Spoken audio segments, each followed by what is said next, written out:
and welcome to this manufacturing process technology part 2 module 12. We were talking about the USM process, the ultrasonic machining process, and the Shaw theory related to the material removal estimation through a geometrical model.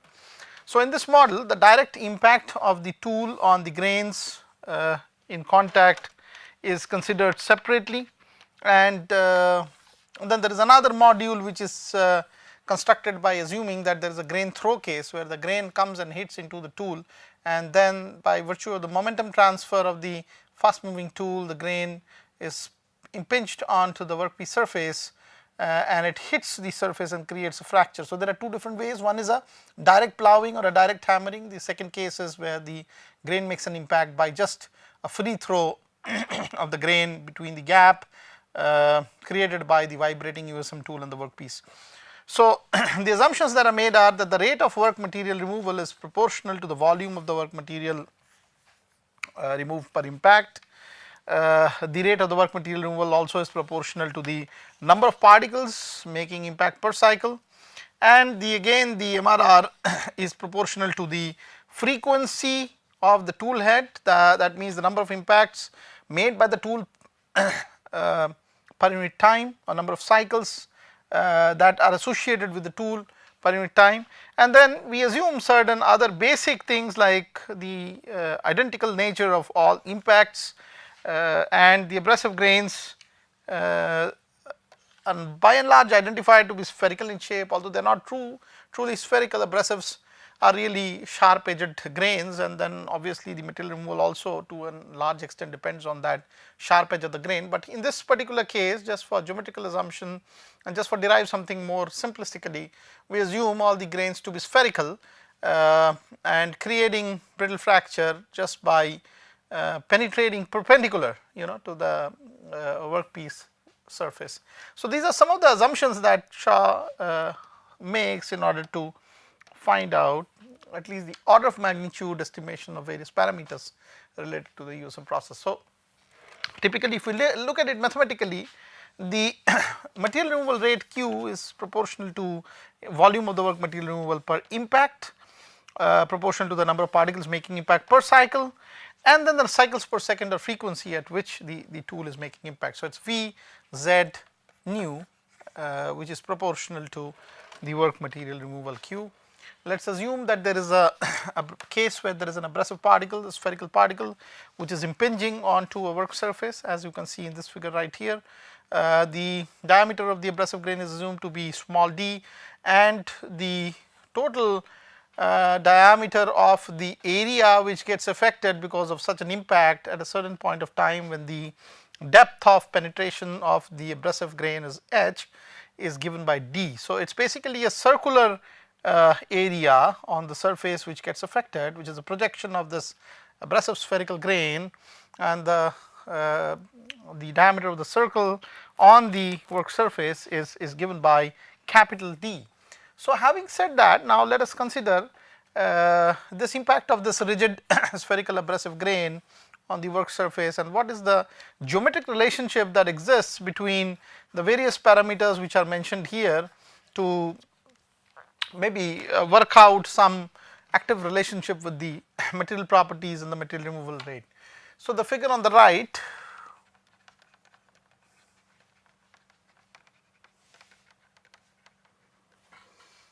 shows right here shows the indentation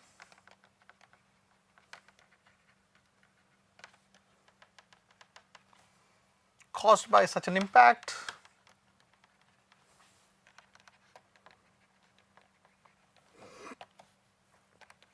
If capital D is the diameter of the indentation at any instance,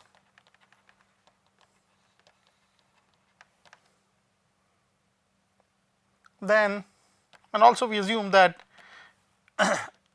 h the corresponding depth of penetration,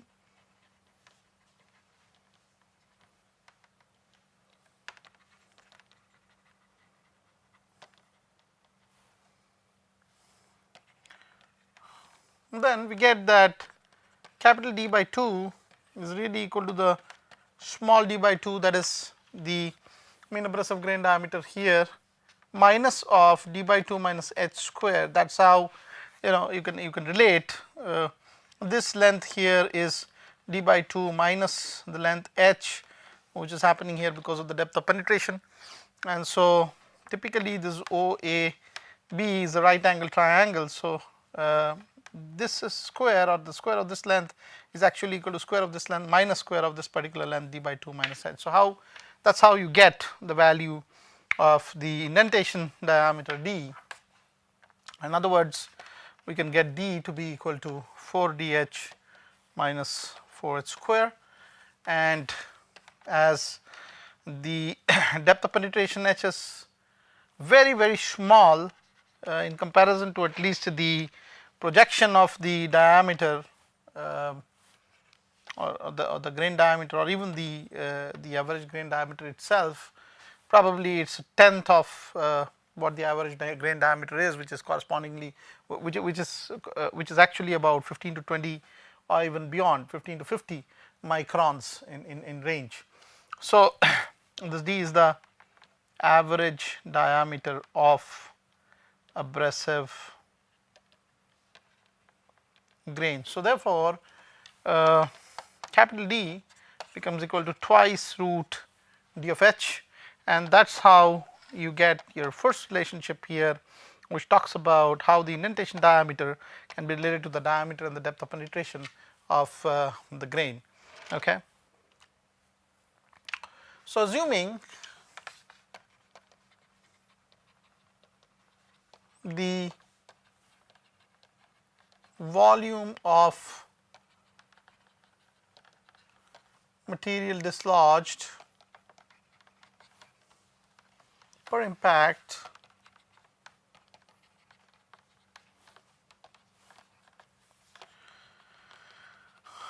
to be proportional to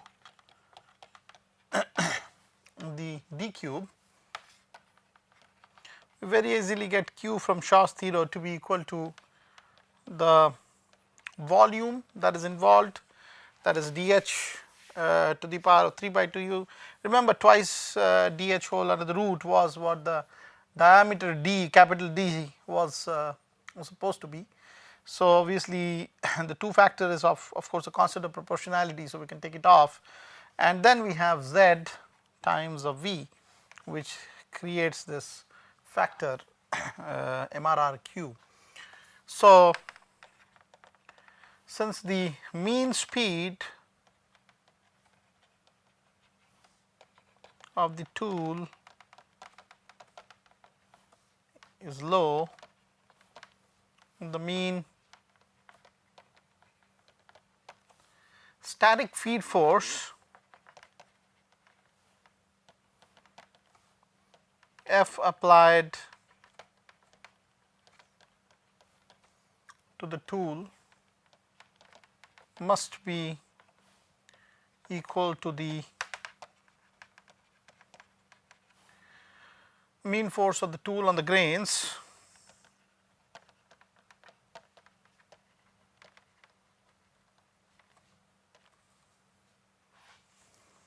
in any event. The tool is so heavy in comparison to the grains that it is almost a direct momentum transfer of the tool, and the grain mass does not really create any kind of inertial impacts on back to the tool. Okay, so the D'Lambert's force given by the grain mass onto the tool is much smaller, and it is almost a direct transition of the momentum of the tool onto the workpiece onto the grains because of the much heavier mass of the tool in comparison to the grains. Okay, so it is almost a direct transfer. You could consider the mean static force F applied to the tool must be equal to the mean force of the tool on the grains directly. So when the duration of an impact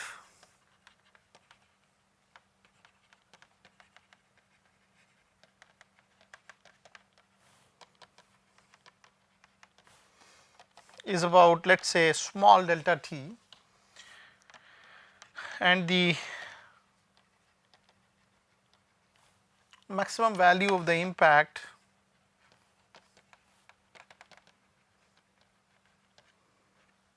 force Fi is Fi max, the nature of variation of the force F with time can be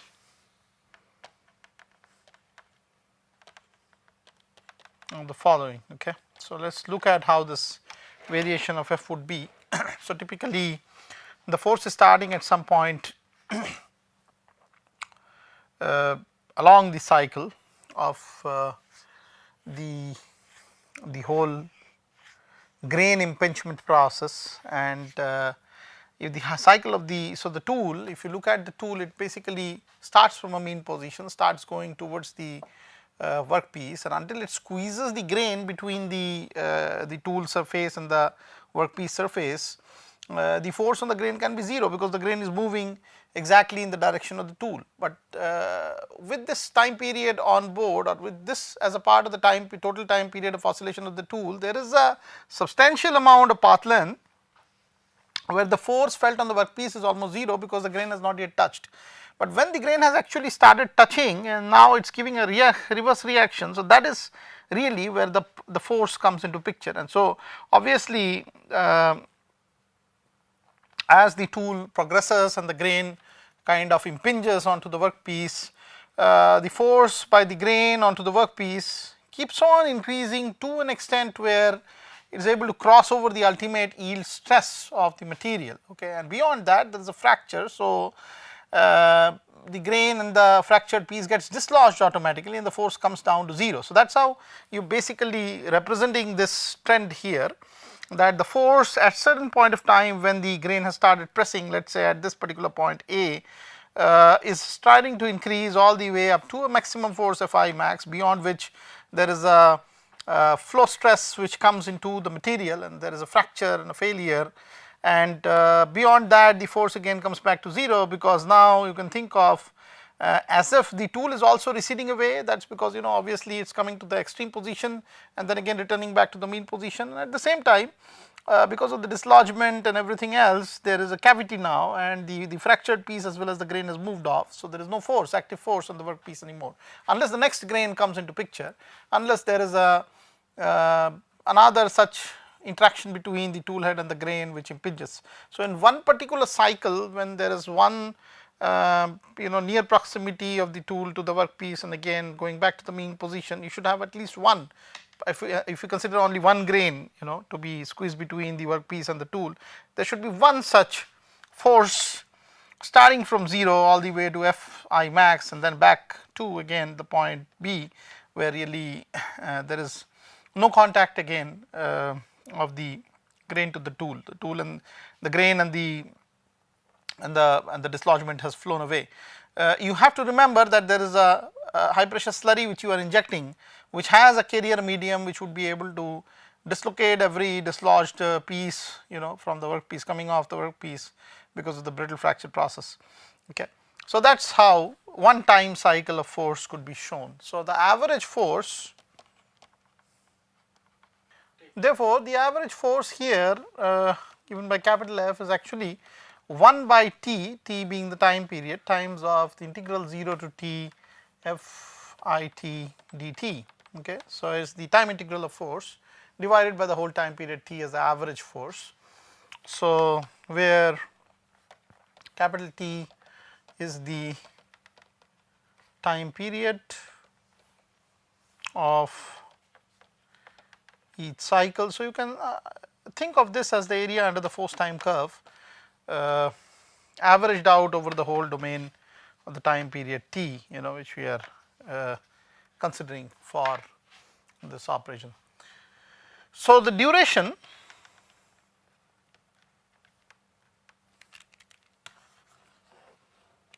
of the impact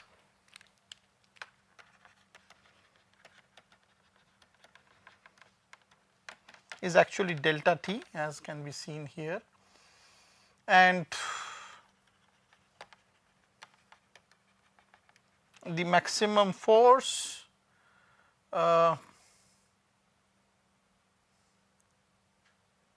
is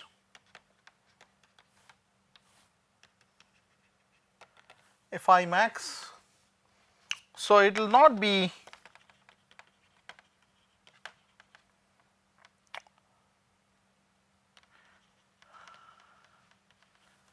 erroneous to assume this nature here of the force to be triangular,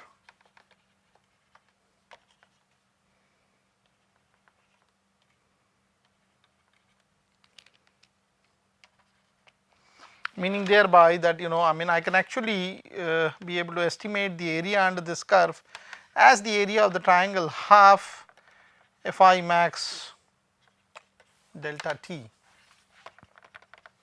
So, that is how I can estimate the area under the curve given through this expression 0 to t Fi t dt. And so, you can understand this is half base altitude being Fi max and again base being delta t.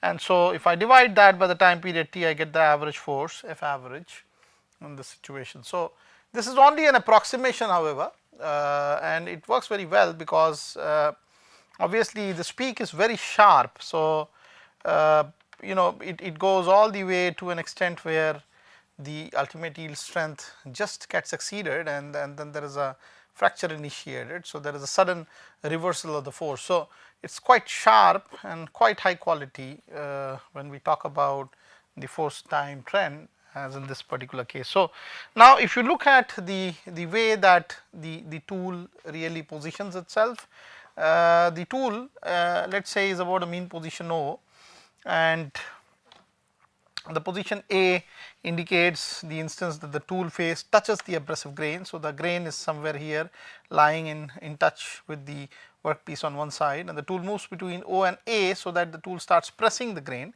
The period of movement from A to B represents the impact, because now it has to go all the way up to the indented value which is B here. So, this surface moves to B all the way, meaning thereby that the grain would actually now move without breaking into the workpiece, and AB is really the distance that it would cover like an indentation onto the grain onto the workpiece surface. So, the indentations caused by the grain are both on the tool as well as the work surface. You can think of it here that instead of looking at only the workpiece, if I also were to find out, obviously the grain is much harder than the tool as well. So, there is some depth of indentation on the tool side, we call this HT, and some on the workpiece side HW, and obviously the ratio of hardnesses of the tool surface to the workpiece is very important and is quite matterable whenever we talk about the EOSM process. Okay. So, beyond this position B, the tool recedes back, passes again through the mean position O, go all the way up to another extreme position C, and then comes back to O. So, this is how the whole tool oscillates back and forth about the mean position O when we are talking about particularly a ultrasonic frequency at which it does so. So, then the total amount of indentation, the total indentation as can be seen right here in the figure, is actually given by the total indentation on the tool side plus the total indentation on the workpiece side. Okay. So, I can always write this as HW is indentation caused in the work, and HT is that caused in the tool side. Okay. Supposing that A was the amplitude of oscillation in this particular case, the total time of oscillation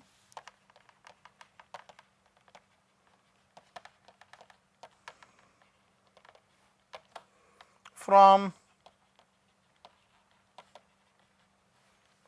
the mean position O to C back to O, again O to B and again back to O, if that is equal to time period t, the average velocity therefore of the tool is exactly 1/4 cycle having amplitude A divided by t by 4. So, you have 4A by t as the average velocity of the tool head, which you get realized because of this fast moving. You have to think of it that the amplitude A is basically from mean to the extreme position, and in the whole time period t you are covering at least 4 such amplitude movements about the mean position. So, having said that, now the total time needed, if I wanted to calculate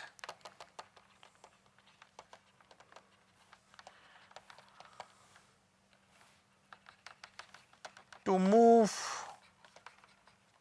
the total indentation distance, that is h, should be equal to h divided by the average velocity of the tool. So, in other words, it is actually h divided by 4A by time period t, and h can already be supplemented with the tool workpiece indentations times of t by 4. So, that is how the average velocity, that is how the total time delta t that is needed to move the distance delta h, or to move the distance h, is represented. Okay. So, mind you, again this h is composed of the indentation across the tool as well as the workpiece. So, the average force on the other hand, as we had calculated earlier, is actually equal to half Fi max times of the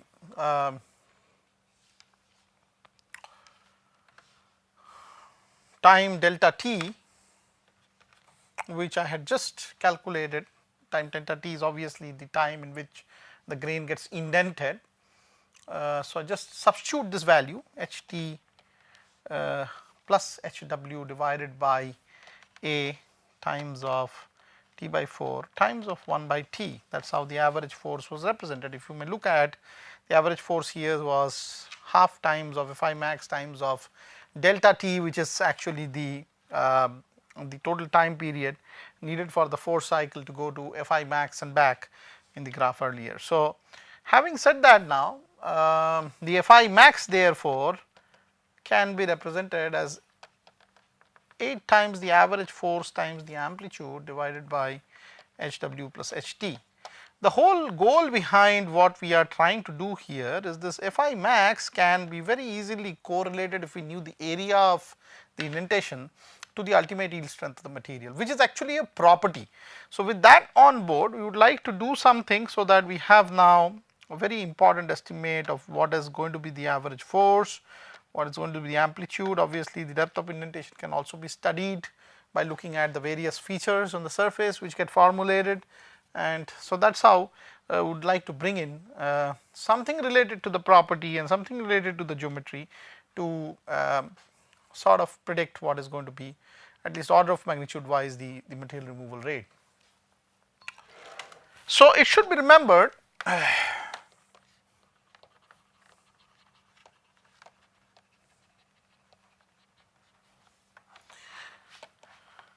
that during the period delta t around z grains are in simultaneous contact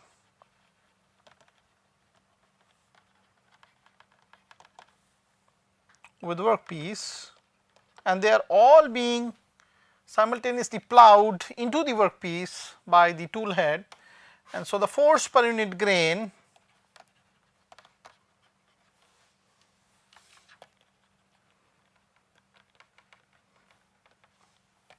is represented by the Fi max per unit z. Okay. So, the approximate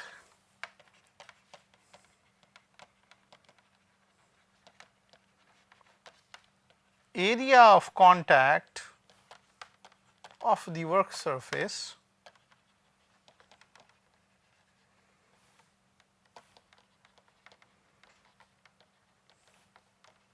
per grain, you can think of a case that the grains are all spherically indented into the material, right. So, if I look at the top view, they are all of diameter, indentation diameter d to the workpiece. So, the total area of contact of the work surface per grain that is available will actually be equal to pi d square by 4, okay. And so, this results in pi dHw, because d is root of twice dHw as had been calculated earlier in equation 1. So, therefore, the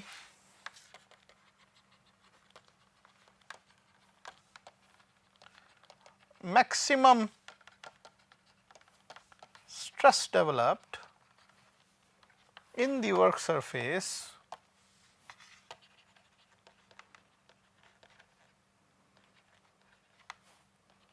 is sigma w equals the force Fi max divided by Z, so that is force per unit grain, divided by the area of contact of the grain, which is pi d HW. In other words, sigma w, or the total stress exerted by the grain at the indentation point, is given by 8 Fa.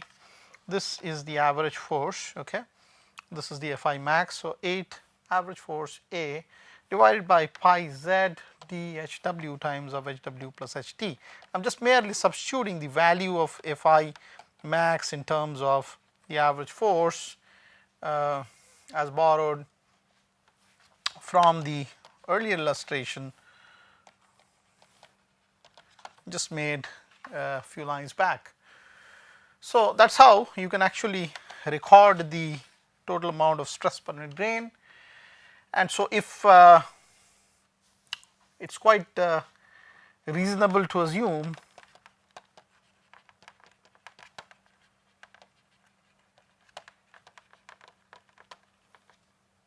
that the depth of penetration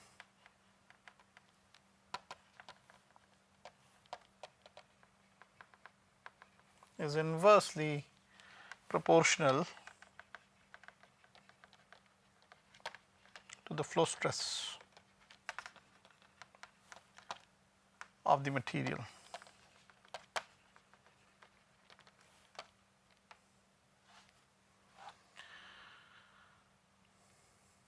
And this is so as long as the load and the